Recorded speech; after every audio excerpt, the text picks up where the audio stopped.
Ya, berikutnya Ditpol R Polda Bali serahkan piagam penghargaan kepada para pemenang lomba foto bawah air serangkaian mewujudkan pilkada damai. Kegiatan ini adalah salah satu cara untuk mewujudkan pilkada damai sekaligus memperkenalkan keindahan bawah laut Bali dengan cara yang berbeda.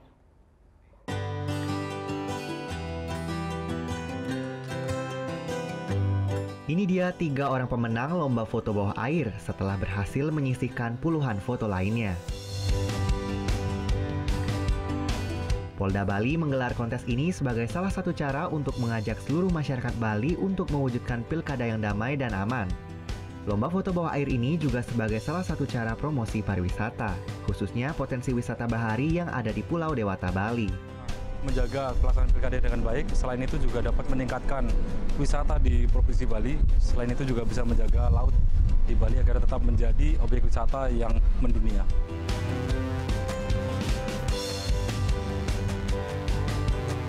Para pelaku pariwisata bahari pun berlomba-lomba menciptakan karya foto sebagus mungkin. Lokasi pengambilan fotonya pun berlangsung di sejumlah titik penyelaman yang ada di Bali sejak bulan Mei hingga bulan Juni 2018.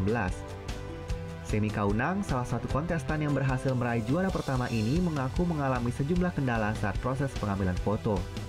Pengambilan foto yang kesulitannya itu cuma di waktu pembentangan banner, karena ada arus sedikit, bannernya pasti miring kiri, miring kanan. Kadang-kadang bannernya itu tidak bagus.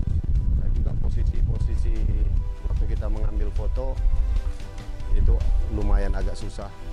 Para pemenang berhak mendapatkan uang pembinaan masing-masing sebesar 10 juta rupiah untuk pemenang pertama, 7,5 juta untuk pemenang kedua, dan 5 juta rupiah untuk pemenang ketiga. Surya Sanjaya melaporkan untuk NET.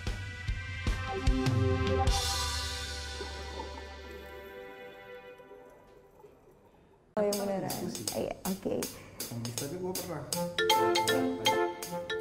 Nah, udah kan untuk beritanya? Jangan lupa di-subscribe, di-like, dan juga di-komen ya akun YouTube dari Net Bali. Terima kasih udah subscribe. Yang belum, jangan sampai lupa. Di sebelah sini nih. Subscribe.